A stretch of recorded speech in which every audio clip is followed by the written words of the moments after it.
Bayes University is in a league of its own. We're all about our people, processes, and technology. Bayes is one of the highly rated universities in Nigeria in terms of product quality standards. We don't just produce graduates, but groom people into employers of labor. And it has made us understand that learning is all about three things. We learn, we unlearn, and we relearn. Bayes University Hospital offers a range of specialized services equipped with the latest technology, manned by a team of trusted professionals. And now, our vision extends beyond our walls with the Baba Ahmed University in Kano following our lead. Join us at Bayes University and invest in your future today. Bayes University is the institution that you will get the best value for money education in Nigeria. Bayes University. Learn to live.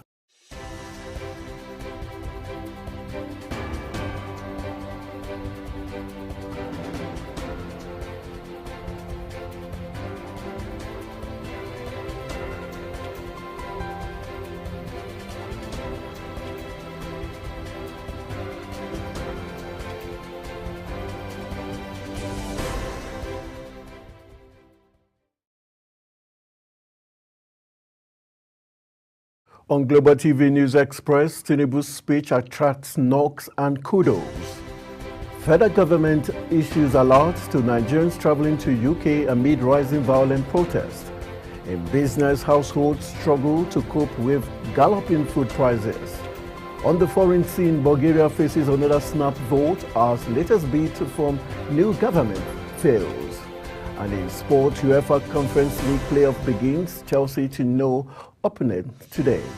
Hello and welcome to all our viewers in Nigeria and around the world to News Express on Global Television. Coming to you live from the nation's capital, Abuja. I am Anthony Momodu. We would like to remind you that Global Television is on DSTV channel 365.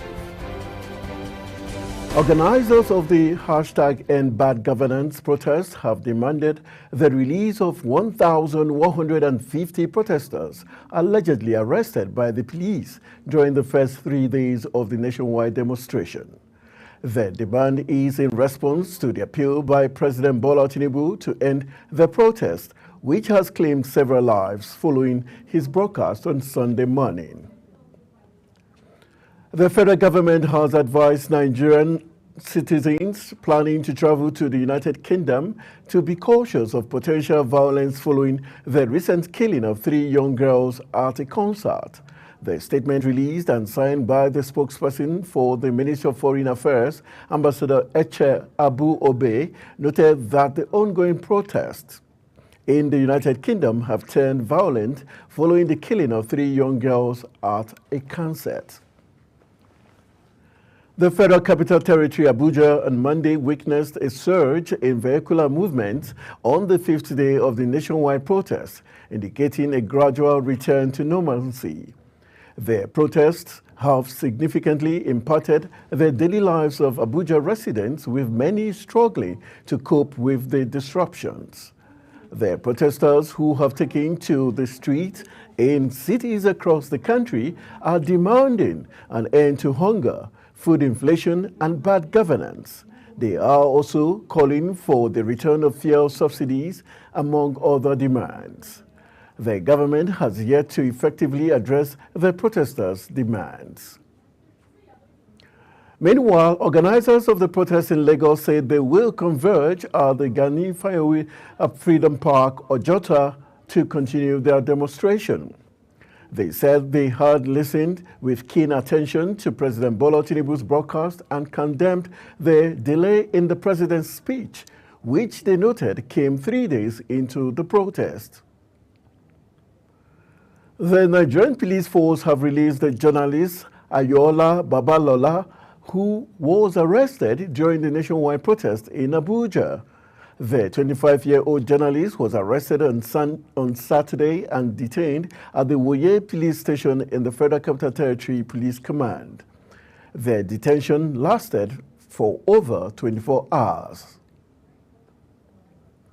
Operatives of the Department of State Services, DSS, have arrested one of the leaders of the ongoing protest in the Federal Capital Territory, Michael Lenin. Lenin was reportedly picked up by the DSS around 2 a.m. on Monday at his residence in the Apo area of the FCT. The director of mobilization Take It Back movement, Damilare Adenola, alleged that Lenin's house was raided by the operatives and they assaulted him during his arrest. In a related development, Lagos State Commissioner for Police Adegoke Fayo-Ade says the ongoing protest has been banned after President Bola Tinubu addressed aggrieved protesters. Fayo-Ade said this while addressing journalists on Sunday. The commissioner stated that any gathering in the state is unlawful and illegal since the president has addressed protesters. Security operatives dispersed their protesters in the Cairo area of the Federal Capital Territory. The protesters were just assembling when security agents went after them and arrested 3. Speaking with our correspondent, one of the protesters, Yahya Abdullahi, said the security agents fired tear gas at them. A former Minister of Youth and Sports Development, Solomon Dalung, who served under ex-President Muhammadu Buhari, quoted President Bola Tinubu's national broadcast, seeking an end to the ongoing nationwide hunger protest. Dalung, who led the anti-government protest in Jos Plateau State, again at an open-air Sunday church service held by the protesters in Jos. Despite President Bola Ahmed Tinubu's plea for dialogue, protesters in Port Harcourt, Rivers State defied the appeal and stormed the major streets to vent their frustrations. The protesters have also warned motorists to join the peaceful protest to drive home its seriousness against hunger and hardship. Already, urchins have taken the window of the protest to loot shops in busy areas like Nnewi, Ude Street, Diobu, and Fun Village at the Garrison, amongst others. The Federal Roads Maintenance Agency, FEMA, says it has completed 286 road projects across the 6 geopolitical zones since August 2023. The agency stated that the achievement, which has generated approximately 22,800 direct and indirect jobs, is in line with President Bola Tinubu's renewed hope agenda to provide Nigerians with quality road network.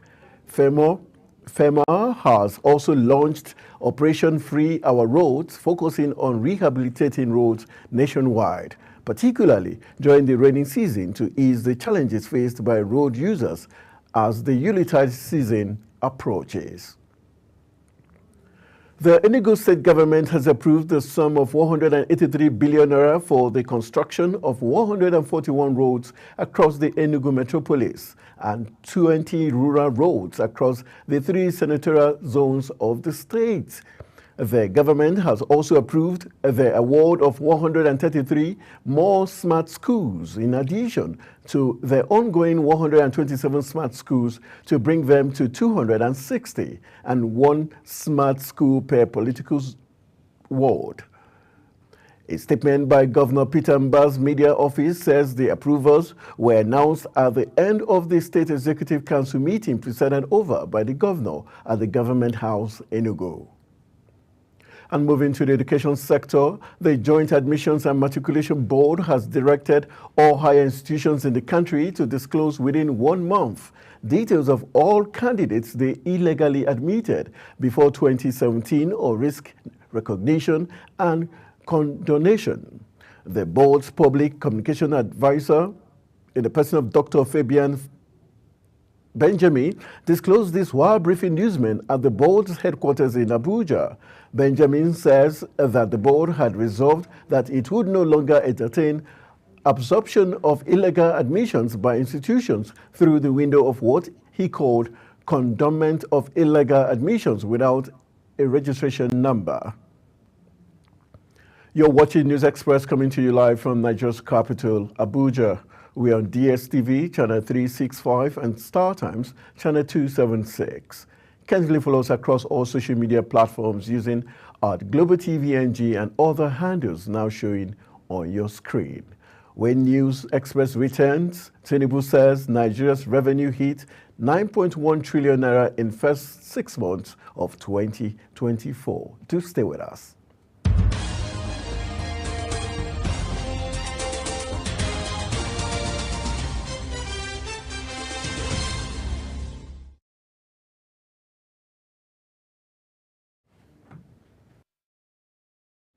Welcome back from the break. This is Global Television, bringing you live broadcasts of the News Express. Thank you for staying with us.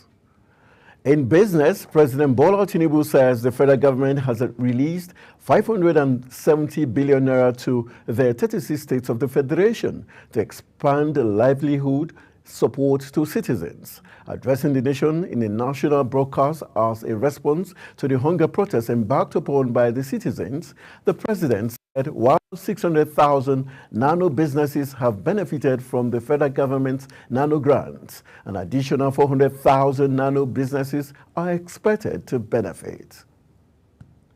The astronomical surge in food prices has forced many Nigerian households to adopt various coping mechanisms to survive. A survey by the Financial Vanguard has revealed the latest inflation report of the National Bureau of Statistics (NBS) indicated that the prices of tomatoes, beans, garri, and some other food items have increased by more than 200% within a year. This increase has kept many individuals and households in untold hardship and hunger, as the majority can no longer afford a decent meal a day. Investigations revealed that many households have been adopting different alternatives to regular food items for survival. Oil marketers have explained that the reappearance of queues at filling stations in many states is because of the halt in the supply of petroleum products by dealers in a bid to avert losing their assets due to the ongoing nationwide hunger protest.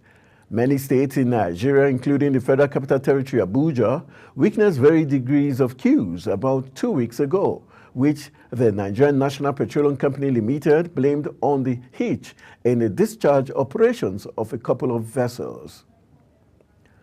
And moving to the foreign scene, Bulgaria is heading for its 7th parliamentary elections in 3 years, after the last 3 political parties tapped by President Rumen Radev to form the coalition government failed to due to lack of support.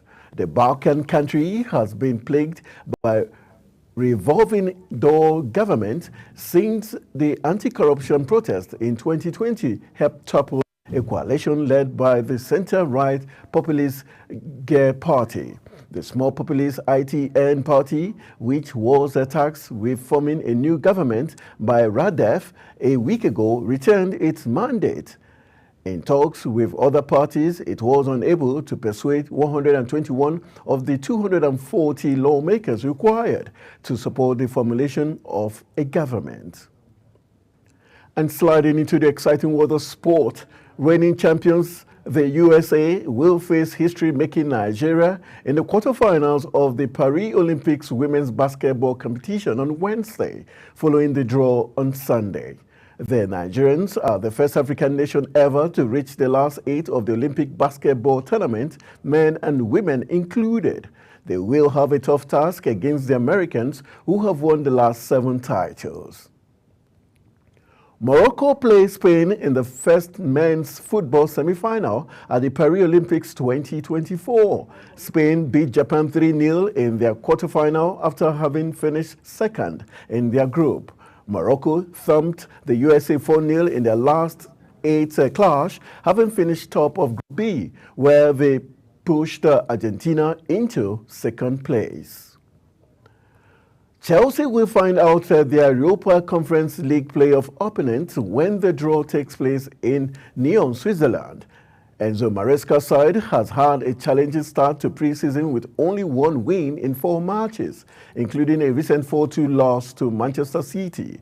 Chelsea are in the main path of the playoff round, meaning they are seeded and will start their campaign against an unseeded team. As we end Global News Express, let's take a look at our top stories. Tinubu's speech attracts knocks and kudos. Federal government issues alerts to Nigerians traveling to the UK amid rising violent protests. In business, households struggle to cope with galloping food prices. On the foreign scene, Bulgaria faces another snap vote as latest bid to form new government fails. And in sports, UEFA Conference League playoff, Chelsea to no opponent today. That's it on News Express, and it came to you live from Nigeria's capital, Abuja. We're on DSTV channel 365 and Star Times channel 276. Kindly follow us across all social media platforms using Global TVNG and other handles now showing on your screen. I am Anthony Momodu. Thank you for watching.